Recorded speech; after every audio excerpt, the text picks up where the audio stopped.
You're listening to The Arms Room on the Vets on Media Network.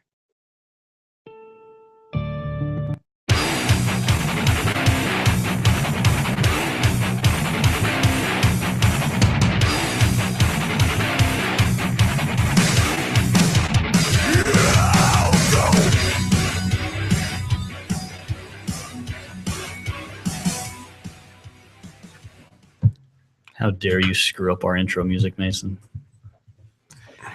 You're on The Arms Room with Glenn. And John. And Brian. And Brian. And Brian. Brian's back. And Brian. And Mason's still here. Yeah, don't forget Mason. We gotta talk to the owner. Like we gotta do something about this guy. He keeps screwing. All right, Mason. Thank you for running our boards today. Yep. All right. Hey, Mason, I appreciate you. Thank you. It's nice to get some appreciation. This guy. All right. So how was everyone's Halloween? It was good, man. I had a good time. Brian? It was good. I had a good Halloween. I drank way too much on Halloween. That's not true. You're only 12.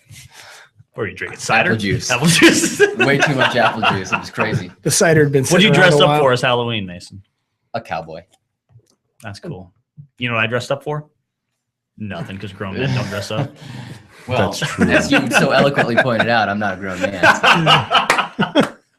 Oh, I did wear a Captain America shirt, though. Okay. My wife wore a Wonder Woman shirt, and I wore a Captain America shirt. And then my kids all way to dressed up phone the as- costumes in there, buddy. Yeah, man. Good to go. Right. Good to go. I'm just kidding. I know Matt Dobson probably just cried a little because he dresses up a lot. A lot. He dressed up like 3 different things. That's just like a normal thing, though. I don't think Yeah. that's Halloween. Yeah. He's like, oh, it's Halloween? Oh, okay. Sweet. How Now I convenient. have a really good excuse to wear something. I even brought in Halloween candy today. Look at that. Oh, are I'm going those to eat it. Trick or treat. Are those fake Smarties? No, they're sweet tarts, man. Oh, those are awesome. Okay. Good catch. So That's why he runs boards and is not a professional athlete. Not an athlete. that happened. Good throw, good catch. It all worked well. So had an interesting thing happen here in Arizona with the Arizona National Guard. You know about this, National Guard guy? I do not. So on Halloween, and I just posted, or actually no, it will be posted to our Arms Room Facebook page here very shortly. Some pilot made the decision that we should fly a Black Hawk over a friend's party and drop candy at their house. Ooh. The Air National Guard's a little pissed. Outstanding. Sweet. So I say, I'd like to say thumbs up. I say win. Good job. I say good job at flying. I always had fantasies myself of doing something like that. Never worked out. So I'm like, all right, cool. Dude. How cool is it to fly a Black Hawk over a party, your friend's party, drop it? The problem is that a whole bunch of people got it on video. And so there's some people going to be getting in some trouble here pretty shortly. Wow. So that story will be posting on the Arms Room Facebook page. You can read more about it. There's a video of it and all kinds of fun They stuff. should make that a commercial. They shouldn't be in trouble. I That's know, like, right? That's That's that National whole Guard. neighborhood got chubbed. Like, I know, right? That is a recruitment commercial. That is a recruitment Exactly. commercial. I say I am win. sad. Like I say inappropriate use of military resources, Well, now hold. Let's. but a win overall. It's a win, and it may or may not have been in an inappropriate use. As far as they have to maintain certain flight hours, Of course, the birds have to be in the air. but it was the all pilots unauthorized is the problem. have, It wasn't like, hey, we're on a flight anyway. Let's cruise over our friend's house and drop some candy. It was like, hey, you want to go spin up the bird and go drop some candy at my friend's house? yeah, that's a fail. That part, epic Yeah. failure. Epic failure. It's not like they were doing what so many of us have done. Found a way to make training nobody interesting. will notice. We're fine. But Here's here's what the happened really with the Utah guys. hold your Arizona tongue National for a Guard. moment. Here's the really sad part about that. Everybody in the Guard's going to pay for that. Yeah, it's true. We're all going to pay for that soon. What you say? Something happened in Utah too? Yeah, they What happened? they used some military resources to help film the SHOT Show calendar, the Hot Shot calendar. Oh, And apparently a couple NCOs in 19th group got I think that's pretty big trouble because for a misappropriation of military equipment, they were using military vehicles, military fuel, and they didn't get any authorization for it. Wow. Wow. That's terrible. Let's not think before we act. No, I think it's cool to fly a Black Hawk over someone's house. absolutely. It's not like you landed it. I mean, It's a poor choice to do it and not tell anybody about it. I think that may be an instance where asking permission may have worked out better than begging for forgiveness. Yeah. Yeah, such a rare. especially if something like that gets you grounded. That's the Ooh. problem. Yeah. So that's that story. Anything Good else stuff. exciting? There was a bunch of crazy stuff happened on Halloween, but nothing out of the ordinary. Yeah. People killed each other and ran each other over and shot each other and stabbed Kids each ate other razor and stole blades. stuff, and kids ate razor blades, and people tried to molest children and all that kind of normal stuff. Right. The normal stuff that normal people normally do every day. It just happened to happen on Halloween. So heads up, the world is still a crazy place. Okay. All right. So today, or actually, let me back up. All right. Before we start a show, I want to mention our very good friends over at AR500 Armor, who are going to be kind of joining a little partnership with us here at the Armor. Fantastic. Pretty soon, I'm gonna have we're gonna have a set of their armor here. We're gonna be using every single show, so it's gonna be awesome. You guys will be able to see more of that. But AR500 Armor, we've had them on the show before. We talk about them in a lot of our training classes and independence training.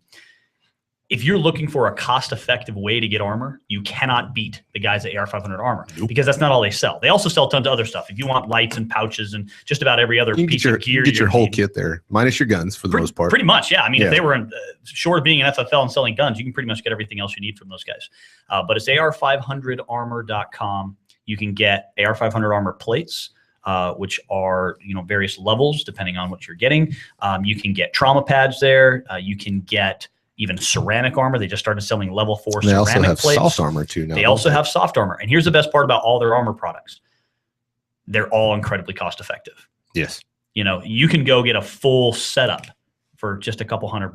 Even their ceramic plates are only $100. I think they're $150 a piece or something like that. Don't quote me on that price. I probably shouldn't even said it because I don't know for sure. Right. But it's pretty inexpensive. I remember when I looked at the price, I was like, that for ceramics, holy cow, that's very inexpensive. And the best thing about the guys at AR500 Armor, what I like the most about Tyler over there, and his whole crew, of course, but specifically because Tyler's in most of the videos, is they test all their stuff. They'll show you what armor piercing rounds do. They'll show you what 12 gauge slugs do. They'll show you what all this stuff does to their armor. And they literally just shoot the armor up against a ballistic gelatin torso, a torso made of ballistic gelatin. So you can totally see what the effects would be.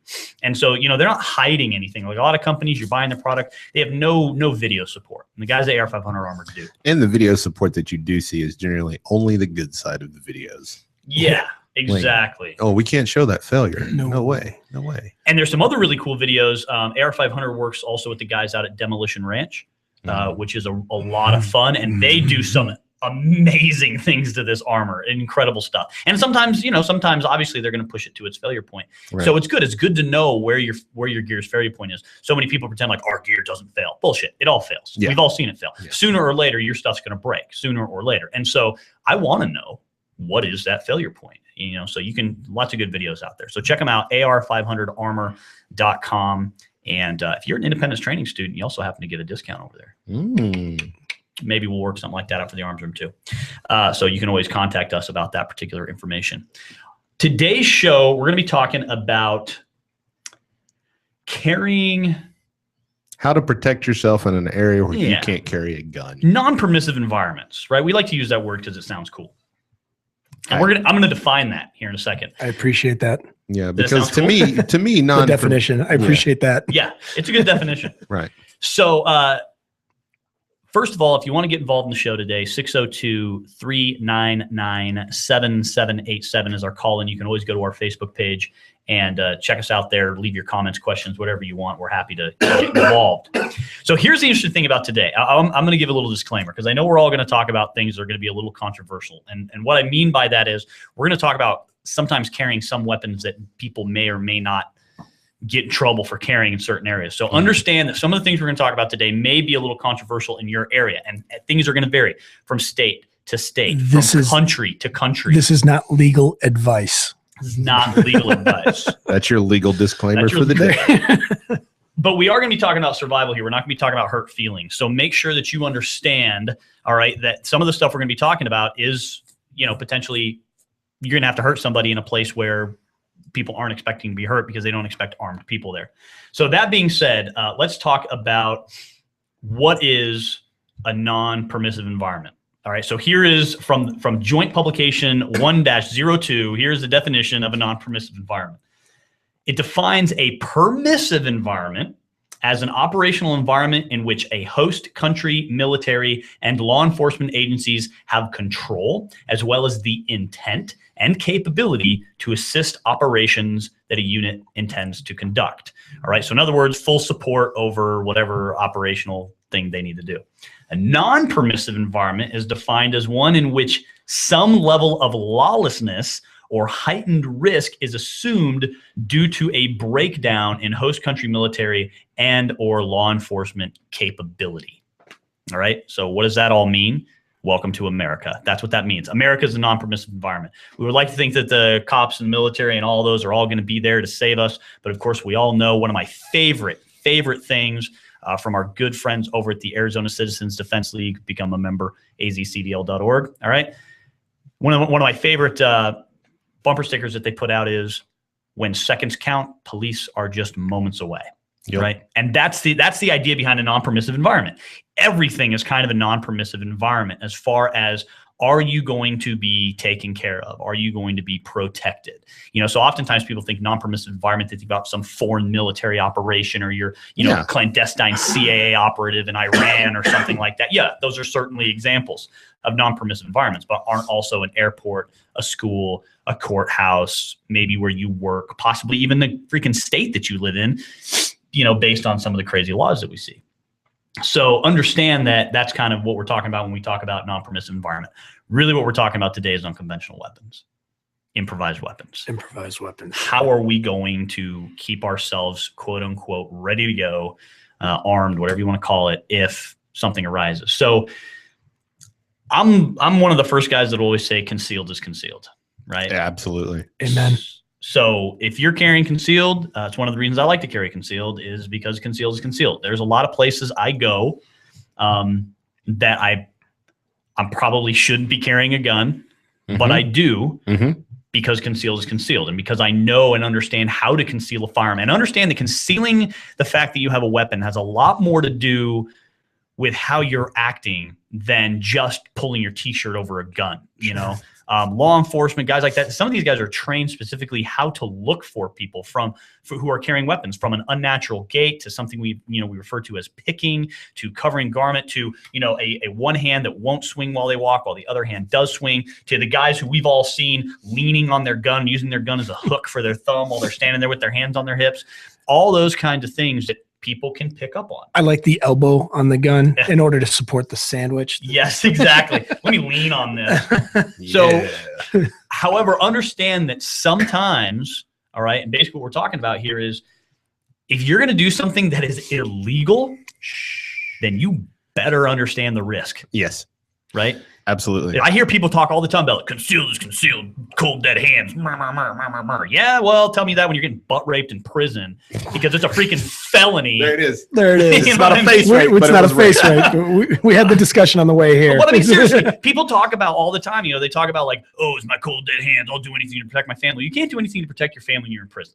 Nope. So sometimes you can't carry your gun. Nope. And that's a lot of what we're going to be talking about today. Next week, we're going to be talking more about deep cover concealment for firearms. All right. Nice. So this is really all we're going to talk about it today. We're done with the topic of guns, and that we're setting that aside, and we're talking now to other things. So next week, we'll be talking more of the deep cover stuff. I'll bring in a couple different things that I use for deep cover, and we'll talk more about how that works and kind of what that whole concept is. So understand, anytime I take any weapon into a place where weapons are prohibited, especially, specifically by name and or definition, I'm taking a risk. So it's important that the people listening understand that. When you're talking about things like, oh, concealed is concealed, it sounds badass to tell your buddies. But if you get found out in a place where you're not supposed to have these weapons, and you're in America, you might go to prison. If you're in a foreign country, you might not come home ever. Yeah. Ever. Right. So it's really, really it's really, really important to understand that.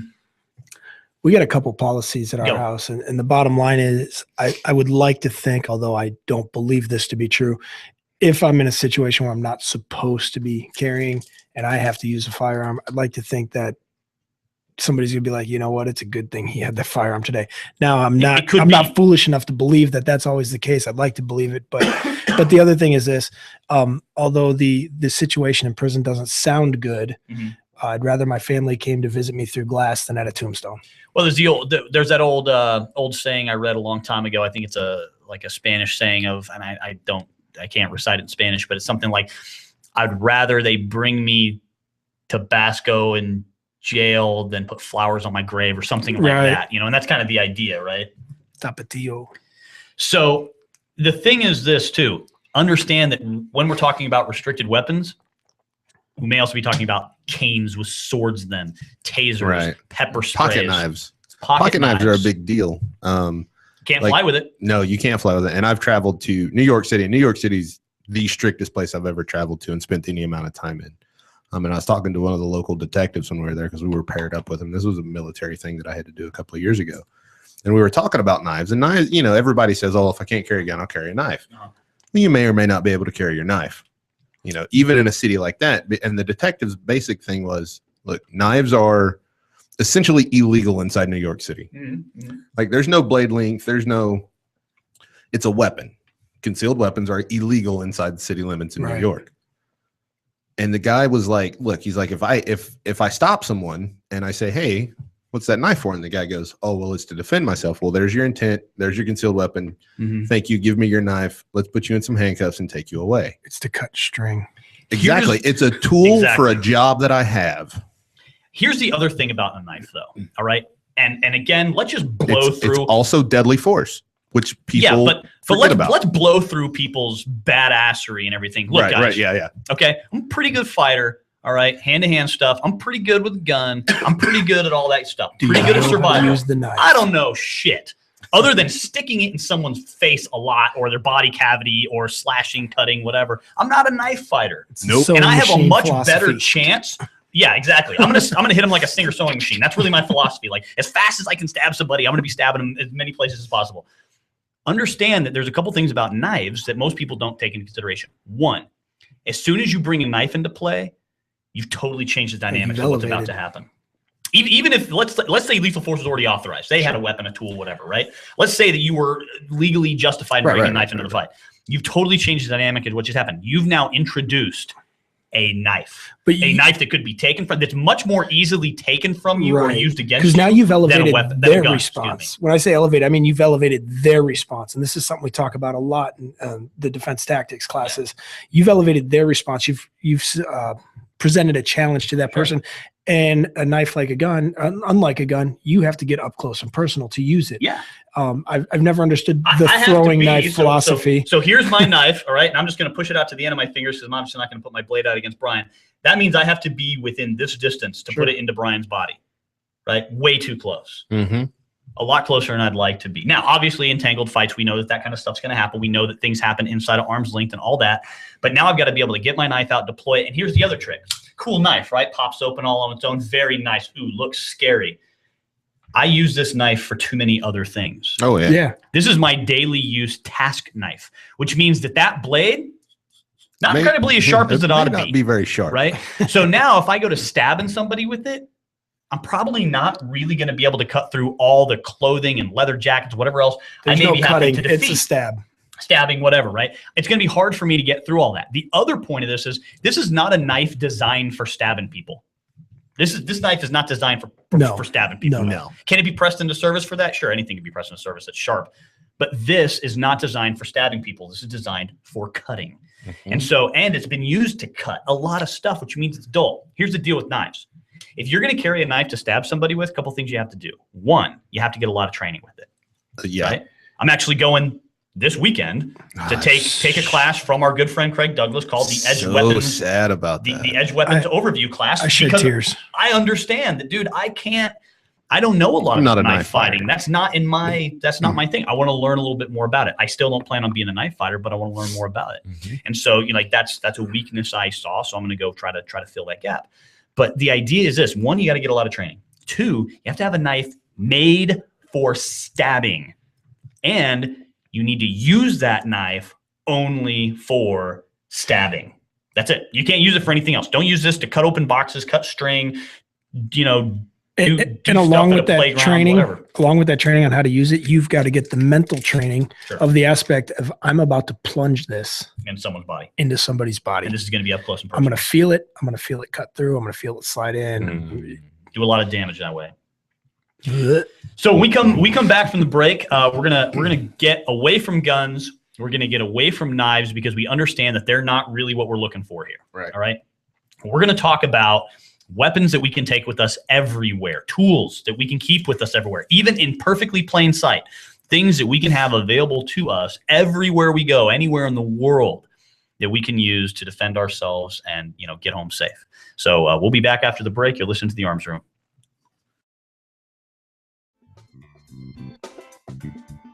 Are you or someone you know looking for a new job or career? The Vets on Media family would like to invite you to the National Career Fair in Phoenix on November 17th from 11 until 2 p.m. This free job fair will be held at the Phoenix Airport Marriott Hotel, located at 1101 North 44th Street, Phoenix. This is your chance to meet some of the top employers in the Phoenix area face-to-face. Get ready to jumpstart your new career at the National Career Fair in Phoenix, November 17th from 11 until 2 p.m. at the Phoenix Marriott Hotel, 1101 North 44th Street, Phoenix. For more information, visit ncfairs.com/Phoenix. Again, that's ncfairs.com/Phoenix. Breaker, one nine. How about that bandit? You got them ears on, son? Have you ever wanted to be a truck driver? If so, pay attention. If not, pay attention anyway. Southwest Truck Driver Training offers everything you need to get started. You can get hired before you begin training. They've got GI Bill approved training facilities, day, night, or weekend programs to fit your busy schedule. And if you have any questions, no sweat. They've got veteran supportive campuses with veterans on staff to serve you. And on top of that, they have lifetime job placement assistance. Put the pedal to the metal. Call Southwest Truck Driver Training today.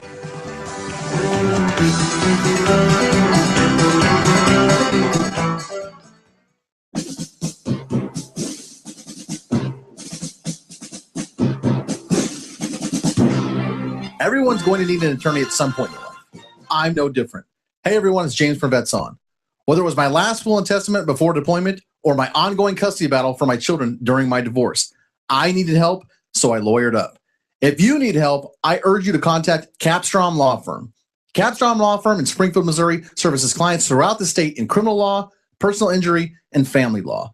With over 13 years practicing law, Tom Capstrom understands both law and court procedures and how stressful they can be. Let Tom Capstrom Law Firm and his dedicated staff take the stress and worry out of a difficult situation by calling him today.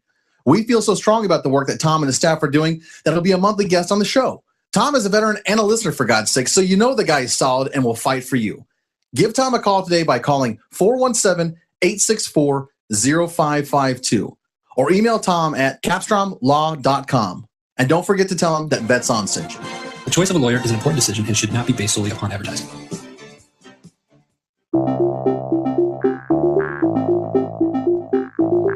If you or someone you know is looking for a new job or career, you need to visit the pros. National Career Fairs at ncfairs.com. National Career Fairs hosts over 300 career fairs a year nationwide. The events are free and give you the perfect chance to meet some of the top employers in your area face-to-face. To find the nearest career fair to you, visit ncfairs.com. Again, that's ncfairs.com. What are you waiting for?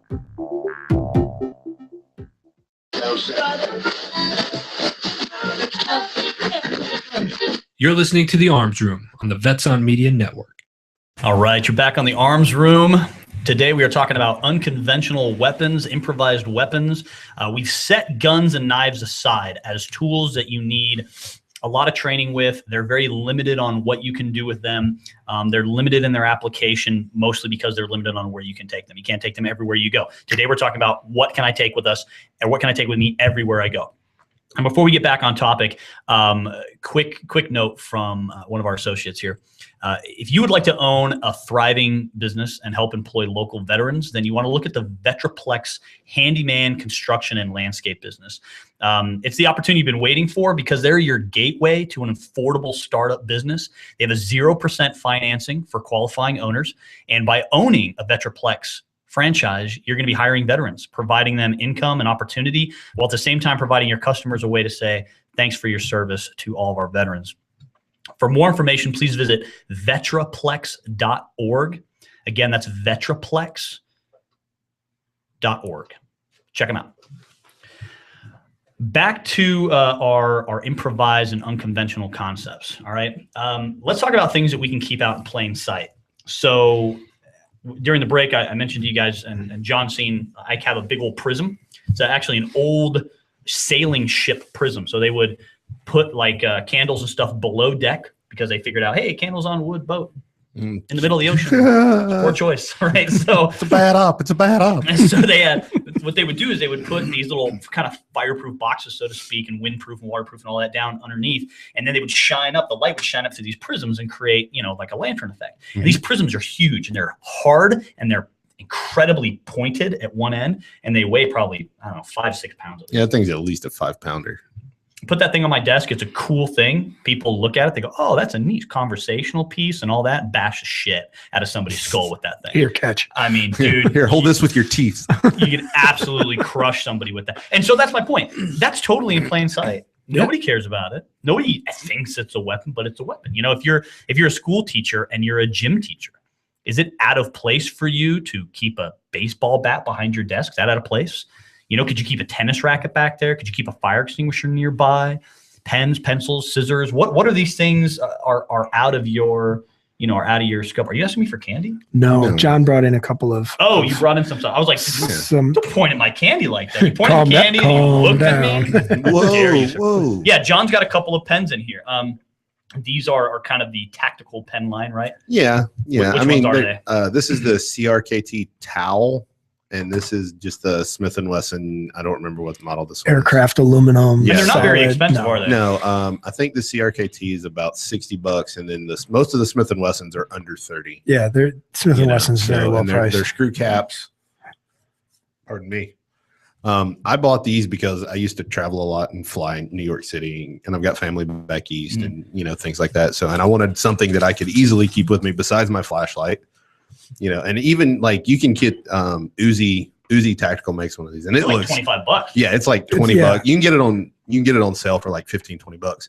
But it's huge, it's gnarly, and it's nasty looking.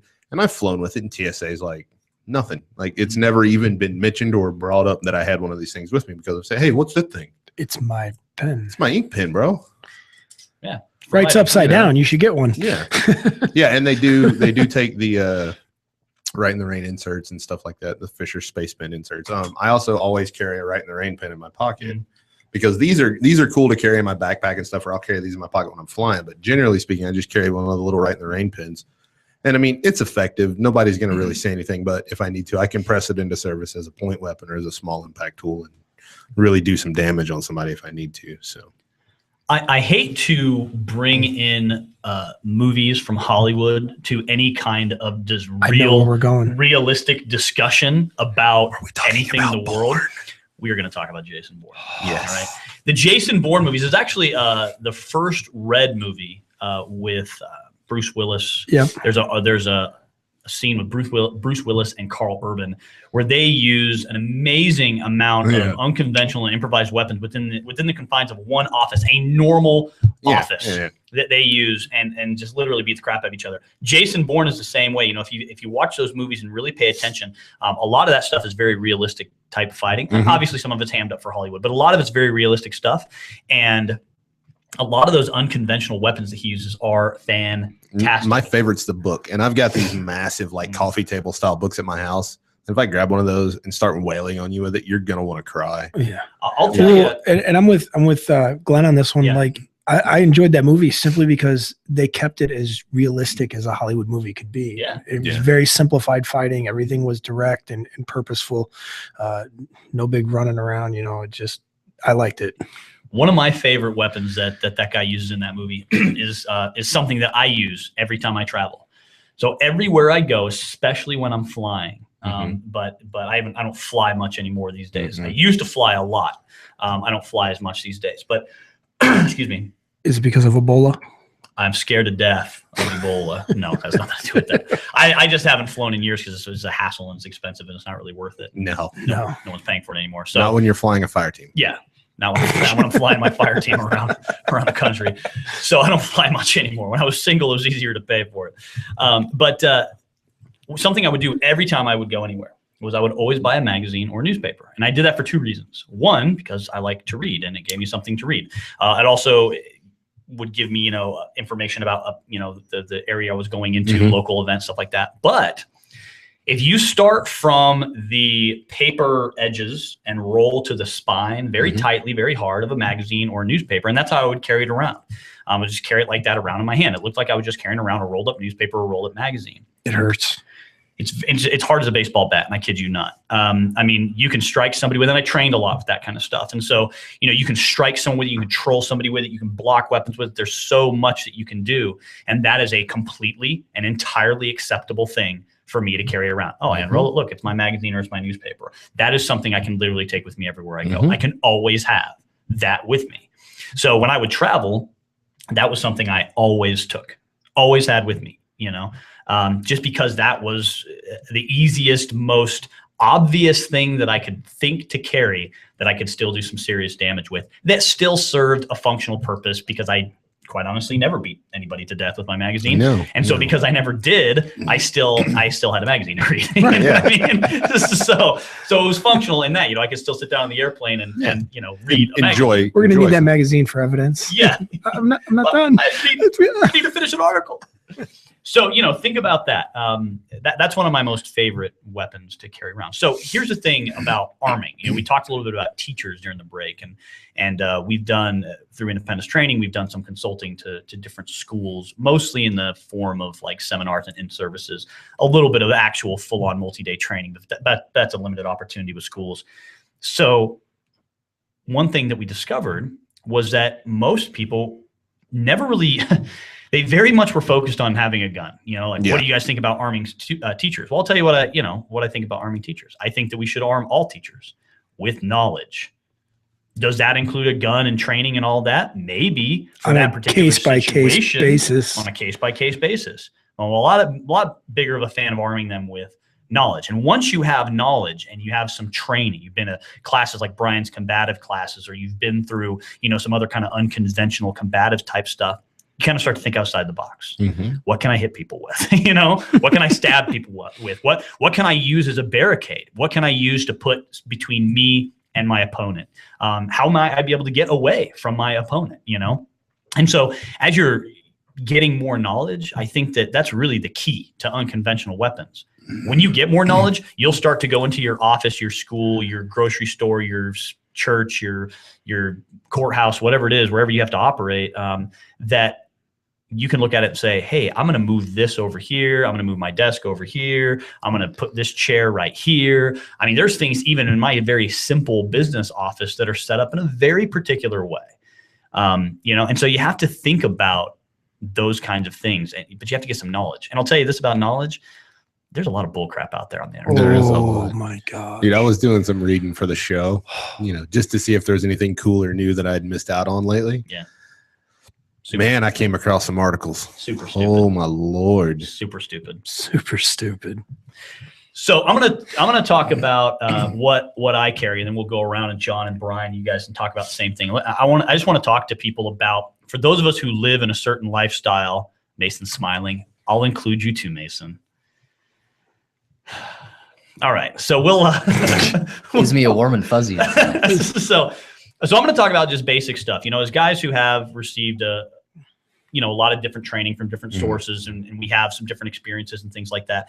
What do we carry? What do we choose? Because the average person out there often looks at it and says, well, I don't really know what to carry if I can't carry my gun or my knife or whatever. Sure. First thing you gotta carry is the appropriate mindset. One of the things that annoys me the most is when people say they feel naked without their gun. Yeah. Your gun is a tool, and that's all it is. And my gun is a useful tool, and I would rather have it most of the time than not have it. But there's plenty of places I go where I can't have it. And I hear people go, I don't go to those places. Your life must suck. It's because you're scared. Yeah, you're scared. You're scared. You're scared. I'm okay with going to places I can't carry my gun. I don't prefer it. If given the choice, I don't. But when I go to California, I can't carry my gun. And no, concealed is not concealed in California, my friends, because I don't want to go to prison. Because prison is prison. Because prison is prison, and that's a big deal, you know? Well, here's the thing about feeling naked. Like if I go somewhere where I can't carry my gun, I do feel naked because I miss, like I'm used to having my gun on me, right? I feel like there's you feel like there's something that's not there. There's something missing, but like you're walking with only one shoe on. Yeah. You know, I don't feel unsafe but or I'm not unprotected, nervous. or I don't feel like I can't still defend myself. So that mindset is the first thing that you have to really arm yourself with. And that's knowledge and training and all that. Guys, tools and all that are only so much. I could buy all the stun guns and pepper sprays and cool widgets tactical knives and widgets and gadgets and whatever the latest and greatest is selling these days. And I'm still not going to be any better off than I was without any training. I'm going to be a whole lot better. You know, I would rather take Brian with his you know, open bare hands as a traveling companion than, you know, some guy who's got the latest and greatest widgets and gadgets strapped all over his body and doesn't have any idea how to use them other than watching a couple of YouTube videos, you know?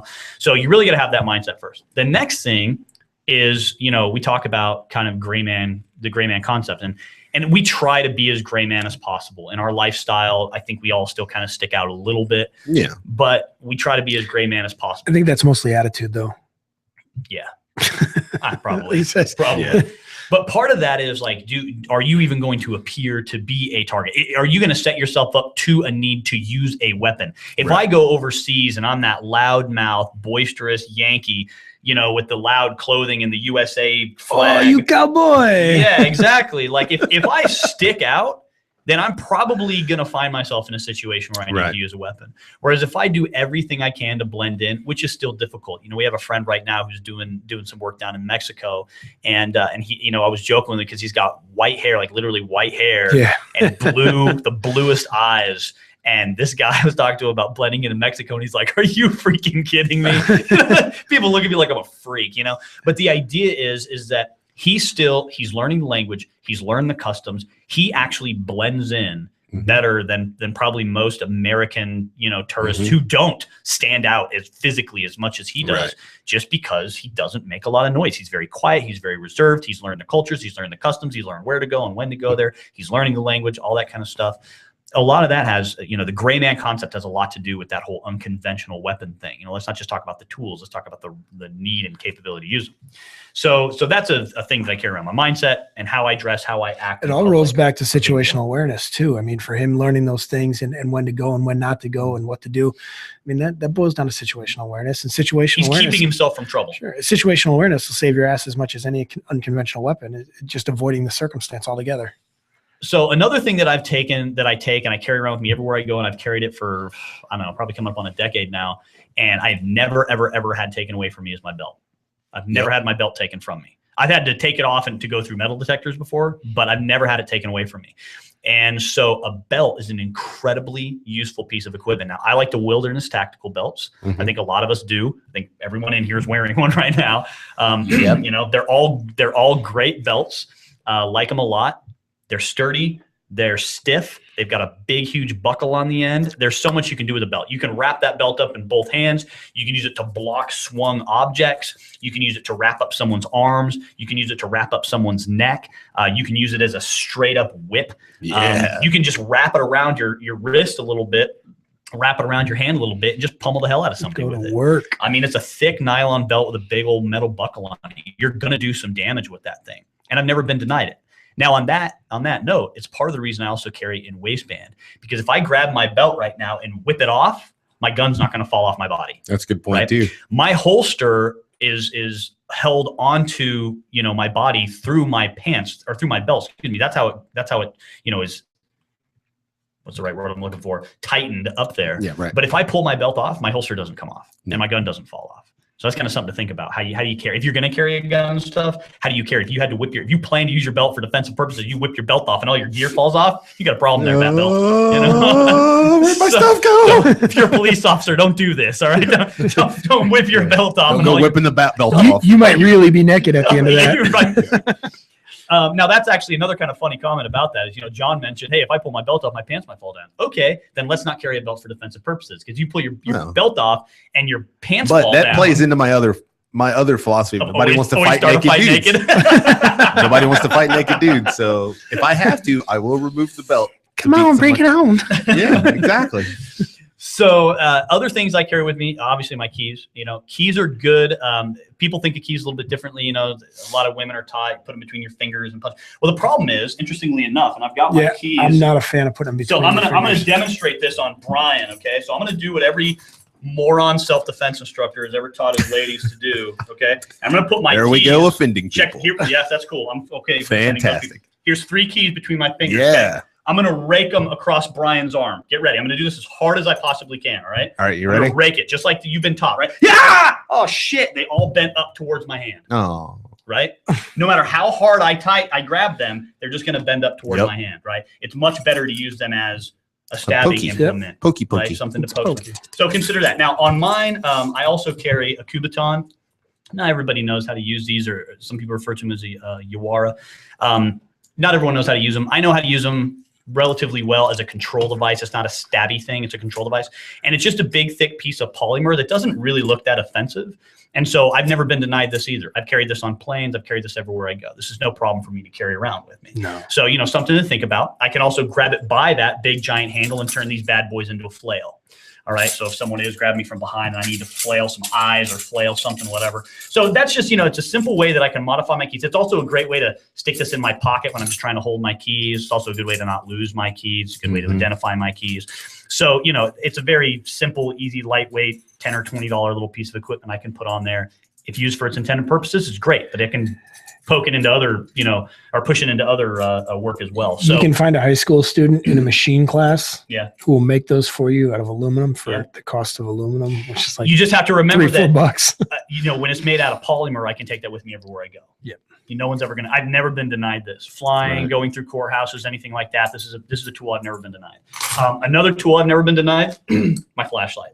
Yep. Right. Amen to the flashlight. Now flashlights are great. And honestly, one of the things I recommend most to like ladies when we do talk about lady self-defense and things is get a flashlight. Yeah. Forget all your tasers and stun guns and all that. Get a flashlight because you can do a lot more with a bright light.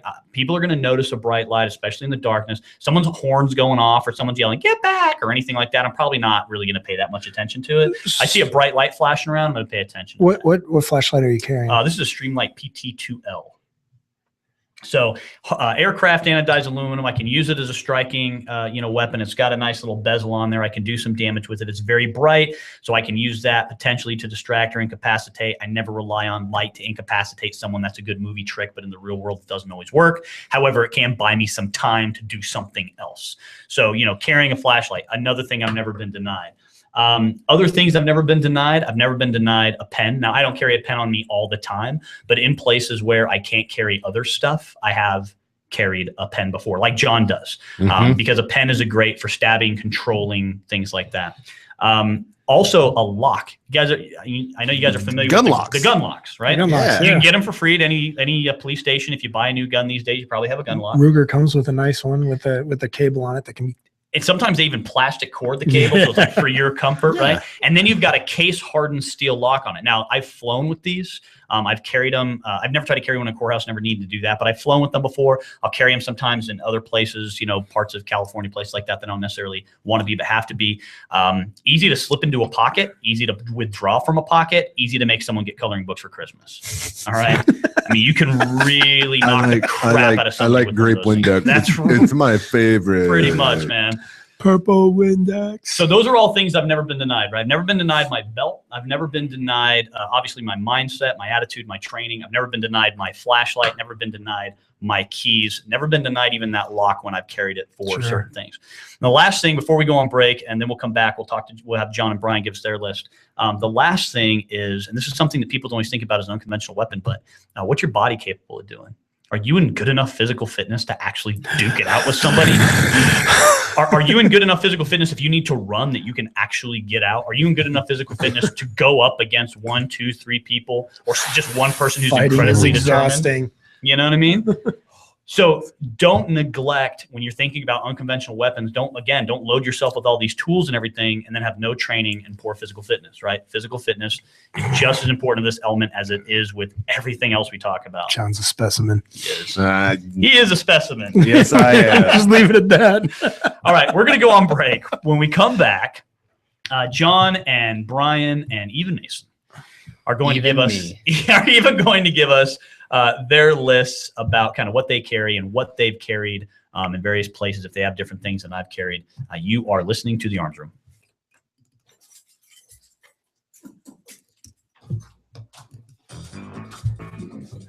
Everyone's going to need an attorney at some point. Last thing I want to talk about. I'm no different. Hey everyone, it's James from Vets On. Whether it was my last will and testament before deployment or my ongoing custody battle for my children during my divorce, I needed help, so I lawyered up. If you need help, I urge you to contact Capstrom Law Firm. Capstrom Law Firm in Springfield, Missouri services clients throughout the state in criminal law, personal injury, and family law. With over 13 years practicing law, Tom Capstrom understands both law and court procedures and how stressful they can be. Let Tom Capstrom Law Firm and his dedicated staff take the stress and worry out of a difficult situation by calling him today. We feel so strong about the work that Tom and his staff are doing that he'll be a monthly guest on the show. Tom is a veteran and a listener, for God's sake, so you know the guy is solid and will fight for you. Give Tom a call today by calling 417-864-0552 or email Tom at capstromlaw.com. And don't forget to tell him that Vets On sent you. The choice of a lawyer is an important decision and should not be based solely upon advertising. Breaker 1-9. How about that bandit? You got some ears on, son? Have you ever wanted to be a truck driver? If so, pay attention. If not, pay attention anyway. Southwest Truck Driver Training offers everything you need to get started. You can get hired before you begin training. They've got GI Bill approved training facilities, day, night, or weekend programs to fit your busy schedule. If you have any questions, no sweat. They've got veteran supportive campuses with veterans on staff to serve you. And on top of that, they have lifetime job placement assistance. Put the pedal to the metal. Call Southwest Truck Driver Training today.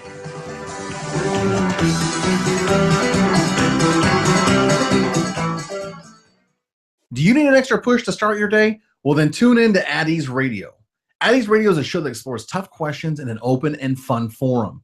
The program also engages hard-hitting issues concerning veterans' physical, mental, emotional, and spiritual health.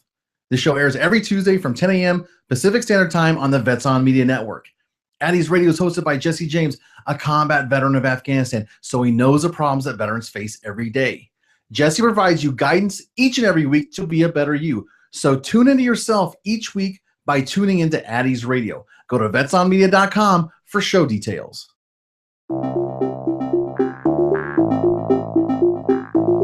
If you or someone you know is looking for a new job or career, you need to visit the pros. National Career Fairs at ncfairs.com. National Career Fairs host over 300 career fairs a year nationwide. The events are free and give you the perfect chance to meet some of the top employers in your area face-to-face. To find the nearest career fair to you, visit ncfairs.com. Again, that's ncfairs.com. What are you waiting for?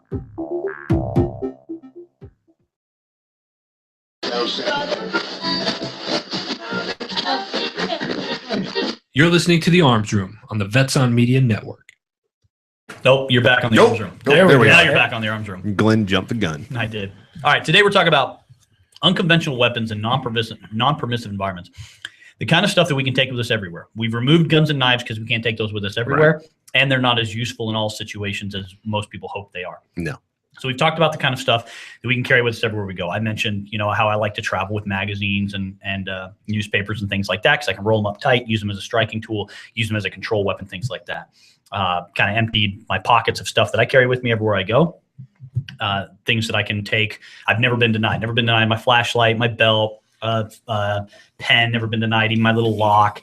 Never been denied those kinds of things. Obviously, mindset, physical fitness, training, all that kind of stuff I can always take with me everywhere I go. So those are the kind of things that I carry around with me. Brian, what do you got to add? I'm with you on a lot of that. I carry a Streamlight flashlight. I'm a big fan because it's aircraft aluminum. It's got decent aluminums. It fits in my hand. I can use it to strike with, either to harden my fist or mine sticks out a couple inches. I got the ProTac Streamlight, so I got a couple inches of strike there. I also have on the pen thing. This is what is this? A zebra. A zebra. I buy this at Walmart, like a 2-pack for $3 or $4, and it's an aluminum pen. And you click it, and it's got a point on it, and this can be a penetration tool, But other than that, I'm with you. A pocket knife, flashlight, pen, all good tools. And then, what's wrong with when you arrive somewhere, picking up a rock. If you, you know what I mean, they're everywhere. Why you got that rock? Oh, I like rocks. My kid collects them. My wife has a purse full of rocks. If she ever hits you with that thing, you will be window licking for sure. Well, and that's a good point on operational environment. Like what's in your wherever you may everything be. can be a tool. Anything that create distance or change minds is a tool that can be used. John, what do you got? Well, we covered my pins. I carry the belt. I carry a flashlight. I also carry a streamlight. It's a different version than either these two guys have. But I'm also a stay-at-home dad for the most part. So I've always got a diaper bag, stroller. My kid, my toddler carries around like toy guns. I thought you were going to say my kid and then just end it there. And I'm like, Yes. Pick him up on the leg and start swinging that bad boy. That's what it takes, man. I mean, you know. That happened not too long ago. It A did. lady went to prison because she used her infant as a whipping tool. She was swinging around by the legs. Yep. I Wow, remember that's that. Trying to hit terrifying. dad. Yeah. But Parent of the year, right? But I mean, you know, plus my toddler always picks up weird random things. He'll like Exactly. carry a stick in the Exactly. truck with him, or we'll be at the park and like I'll look over and he's got like the freaking stick with him. But I also have a diaper bag or a stroller, right? Because I need a way to push all of this crap that I have to carry around with my kids around in, and I can't always carry it. But you know, if I'm carrying my diaper bag, there's nothing I keep in my diaper bag that's Can't be all replaced. that important that I can't replace fairly cheaply. So I'll take it off and just start swinging it around or throw it at you. Or, you know, there's always water bottles. I usually have like a Nalgene water bottle full in one of my backpack pockets. So take that sucker Full out. can of grab it. soda. Yeah. Start smashing somebody's skull with it. Remember, when we're talking about weapons, we're not just talking about weapons of destruction. Sometimes we're talking about weapons of distraction. Yeah. Throw a water bottle at Oh, yeah. somebody. All I Squirt need some to do water is- in somebody's face. Redivert your attention over here so I can do something over here. Yeah, exactly. Learn how to spit. Yeah. Oh, oof. Yeah. That'll work too. Mm. Plus, I can always just tell my kid to start screaming if I need to. Like if I'm handling stuff and Start for whatever screaming. reason, Yeah, I'm like, I like hey, that, hey, actually. I like that. Get loud, boy. Get Start- loud. Get mad. Start screaming, daddy, daddy, daddy. Yep. Go for it, pal. And drag some attention to it. Make Yep. this a scene. Oh yeah. Yeah, Absolutely. I don't know about you Big. guys. My kids can make some noise. Oh yeah. Impressive. So I mean, that's pretty much all I got. The belt. I mean, you know, and I've traveled to a lot of different foreign countries and been out in the local environment. And I've always carried the things that, you know, wasn't always carrying a gun. With most of the time, I wasn't carrying a gun unless it was an operational environment. But you know, I've been in Kuwait and Germany, Hong Kong, Thailand. Been to Australia a few times, and I always, you know, knife and a flashlight, or not a knife, but a pen and a flashlight. And in places I could, I always carried a knife. So, you know, you just got to think about where you're going, think about what you're going to be doing, and have a reason, be able to articulate why you're carrying the things you're carrying. You know, if you're carrying a knife, be able to say, oh, well, it's not to defend myself. It's to cut up this apple that I'm carrying around in my backpack, or to cut this loaf of bread. Or Have this, realistic, practical application purposes for, like my lock as an example, that's Yeah. used to lock my luggage. yeah, exactly. That's why I fly with it. It's my luggage lock. Yep. You know, I carry a pen to write. I carry my flashlight to find things with, my belt to hold my pants up. Mhm. You know, everything we use, you know, my keys. Hey, that Kubaton is not a weapon. It's a way that It's my keychain, man. Yeah, it's my keychain. You know, it's how I find my keys. People carry a lot more obnoxious things on their keychain than that.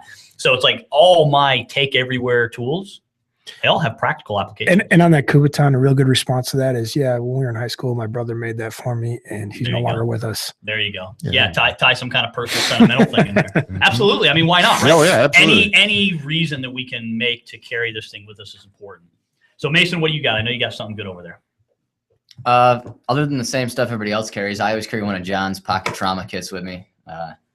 If you're going to have to kill somebody, I feel like you should also always be able to save somebody's life. You know, you never know. Good. And the only other thing, like what John said, is articulation. You have to be able to explain why you carry things, but not only that, you have to be able to explain your actions and why you did something. That's a huge part of this. If you ever are in a self-defense situation, you have to be able to tell them, oh, well, I thought my life was in danger, so hence me taking somebody else's life, or me upping the level of force that I used to something in the lethal level. So with articulation, it's not that I thought my life was in danger. I know my life was in danger, Exactly. and this is why. Yeah. Look at Mason over there being all cerebral and smart and It stuff. wasn't stuff, man. That was nuts. That's it for the day, though. That's that was And I'm spent. And You're I'm all- done. Now I'm gonna go home and color. all tapped out there, huh? So On that note, because this is something that we kind of saved for the end on purpose, and we'll just talk about this for a few minutes, because I hear this a lot in the whole non-permissive environment world of guys talking about unconventional weapons, unconventional tools, and everything. It's like, well, hey, concealed's concealed. And if I'm made, right, if someone thinks I have it, well, then I'll just ditch it, right? So I only carry around knives that, you know, are cheap and disposable. I only carry around guns that are cheap and disposable. And just like everyone else's, I'm never going to have a personalized gun or anything like that. maybe not so far as like scratching off the serial number, but in a place like Arizona where your guns aren't registered to you, I could buy a gun from anybody today and it could be God knows where it came from. Sure. So tracing it back to me would be very difficult. You know, obviously you've got fingerprints and things like that to keep in mind, but the idea is they're like, oh, I'll just ditch this thing that it may cost me $300-400 or, you know, $50 for this pocket knife or whatever. But if I ditch it and I'm made and then I get busted, it's like, well, hey, I didn't really have what you thought I had because I ditched it in a trash can or whatever. Right.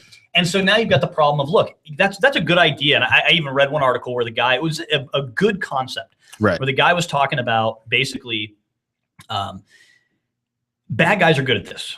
Right. Very good at this. They're good at carrying weapons into non-permissive environments, right? That's how they get their job done.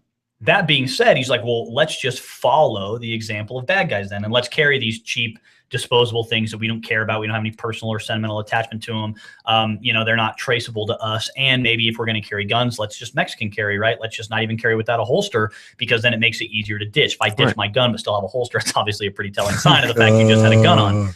So there's a lot. No, I just like wearing holsters, man. I'm just trying this one out. So the idea is, yeah, it makes sense. Depending on your environment and what you're doing and why you're doing it. Now, here's the flip. Here's the one fault I see in this. Okay. If you're carrying cheap equipment and you have to press it into surface, yes, is it going to function the way you expected it to, or are we is going to it end cheap up equipment? Or are we going to end up in a situation like we were talking a couple of weeks ago, where Click. I went into the situation thinking I had something but found out I had nothing. So that, I mean, that to me, that's the one flip side to that. But I totally agree with the concept and the idea. High points. You know. Yeah. I thought we turned his mic salient off. arms. A salient arm. 45 bucks. Salient arms. Yeah, that one. So our good friend Jason left a comment on our Facebook page. I'm going to address it. He said to me, Glenn, you wrote an article a while back about improvised weapons around your house. Good info, and I play the "What can I kill with" game every time I'm in a strange or new place. He's right. Be professional. Several years ago, I wrote an article about improvised weapons and playing a game basically called "What Can I Kill You With?" And the idea is, you know, be polite to everyone you meet, but have a plan to kill them. And so when I go into a restaurant or an office building or whatever, like there's just certain things I'm looking for. I'm looking for exits. I'm looking for fire extinguishers. I'm looking for the kinds of people that are going to be around me. You know, can I isolate myself a little bit like I typically like to do? You know, is there where am I going to sit? Do I need to request a new table? Whatever, right? Just my lifestyle is just what I've become accustomed to. And so one of the things I also play is you know, another one of my many games I play throughout my days, and that is, you know, what can I kill people with? Like if I had to press something in this room into service, could I use this mic stand is heavy mic stand to crush someone's skull with? Yes. You know what I mean? Could I grab this relatively unstable platform that we call a table here and flip it up?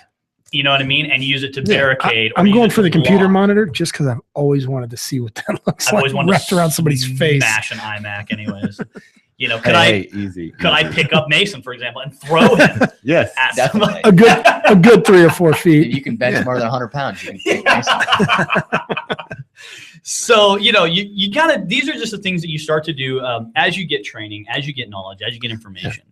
What are the things around me? In something my that we've touched on several times as far as things in our environment is everywhere you go, there are fire extinguishers. Yep. Fire extinguishers are fantastic. They're fantastic for a lot of reasons. The distance weapons. They're People don't give them credit for that. You can spray it into somebody's face. The stuff's thick, it's heavy, it's hard to breathe. Tastes bad. It gets in your eyes. You can't really see very well. And then once you've exhausted that, Ding! that thing is heavy. These things are made out of metal and they are pressurized. They are extremely heavy and extremely robust. Don't be afraid to give somebody some coloring books with a fire extinguisher. Yeah, absolutely. So, you know, when you're talking about, when you think about unconventional weapons, too often people start drifting towards I read an article where a guy said to carry a samurai sword. Yeah, the Cold Steels makes those canes with the swords inside of them. Again, the problem with that is then it's a weapon. Exactly. Right. And if you get caught with something like that in a place where you're not supposed to have a weapon like that, and can I employ now? That's being stuck in that box. Can we just use a cane? Yes. How about an umbrella? Yeah. Right. I mean, imagine taking an umbrella, and there's all kinds of cool techniques you can do with an umbrella, but you take like a $5 umbrella from Walmart, and like ours, the one my wife carries in her car. You push the button, that thing slams like boom, slams forward. Now, is that going to really hurt somebody? No. Is it going to set somebody back? Not really, but it's going to distract them for just that second. Get their attention. For me to then start. How about one of those golf umbrellas with the 3-inch spike at the end of it? Yeah, perfect. Yeah, stick that in somebody. And if they ask why you carry, it's for fixing a divot or keeping the rain off you. There you go. Right, freaking golf nerd. All right. So now the thing with umbrellas in Arizona, shade, man. Ooh, I see people carrying around umbrellas for shade all the time. Like I have one of the members of my fire team is a pale skin, right? And yes. And so we have umbrellas with us all the time. We go out in the sun. So there's no reason not to have them. Good call. Absolutely. Look at you thinking outside the box, outsmarting me. It's like a parasol from back in the day. Yeah. Outside of the box is so key. Yeah. Everybody gets caught up, whatever they're doing, whatever their training system. You talk about unconventional weapons. They're like, yeah, I got the aircraft aluminum Smith Wesson pen. I got the cold steel cane. I got all those things. Anything that can potentially be perceived as a weapon is still always potentially going to be taken away from you.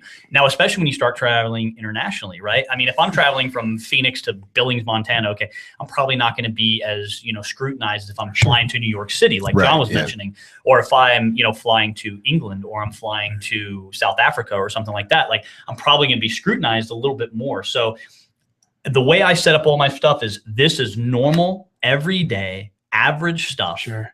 That with my appropriate training and knowledge, I can really press into service to be really, really dangerous with. But it also has a practical application. My philosophy is anything I can use to either, so let's avoid the weapon altogether, create space. So this chair in between you and me just gave me an advantage if you're attacking me. So anything that I can use to create space or create injury is an unconventional weapon.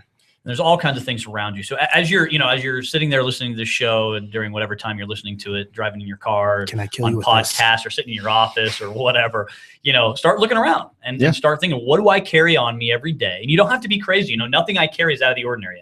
A flashlight, my belt, and a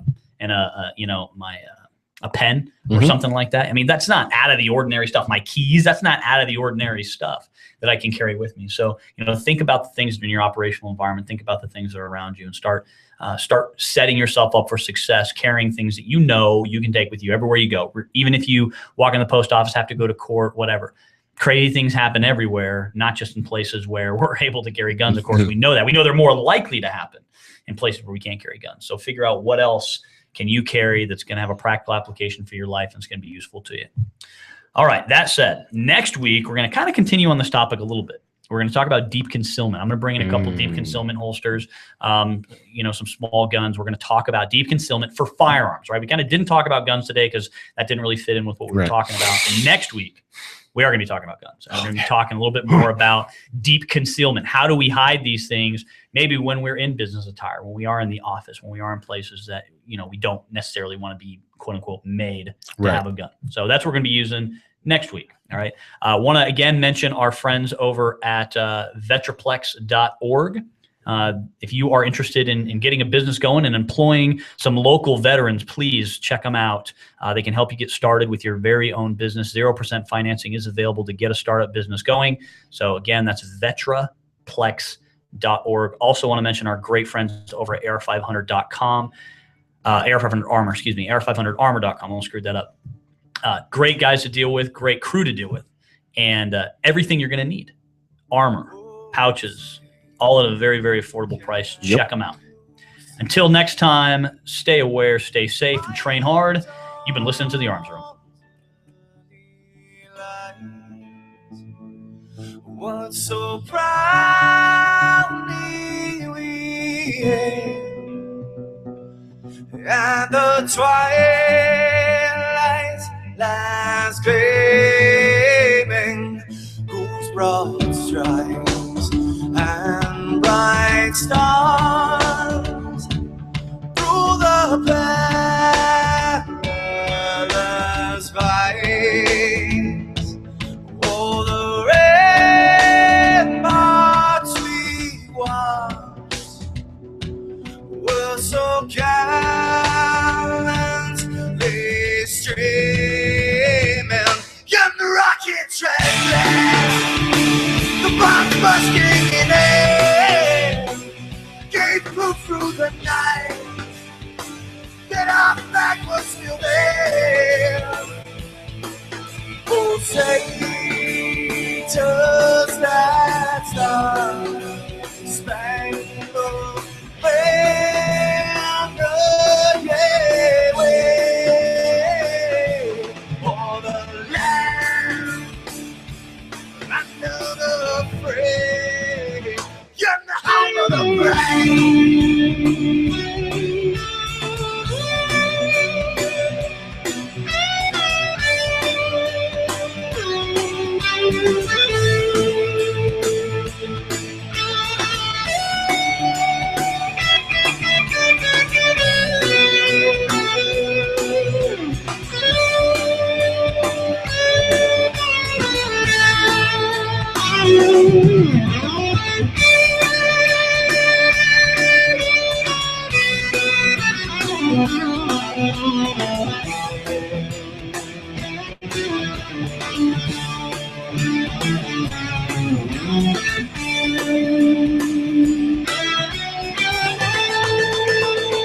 Because we are the brave. Yes, we are the brave. We'll fight you in name, the name of the brave. We are the U.S. of A. For those unaware, that flag is still there. It's our future to save. Stand of the brave, the U.S. of A. Oh, say, does that star spangled